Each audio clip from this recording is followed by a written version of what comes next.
How to get 6-digit authentication code on Discord.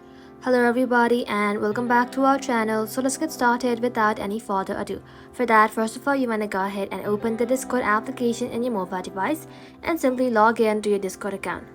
So let's say you may be trying to recover your account and you're not getting any code, or maybe you're trying to change your email or change the password but you're not getting any code.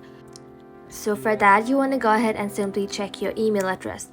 So you want to go ahead and tap on the U icon, and from here tap on settings icon. Inside settings, you want to go ahead and tap on account, and just like so, inside here you'll find email address right over here. Tap onto it, and if you would like to verify your email, tap on send verification code right over here. And just like so, you want to go ahead and check your email to verify.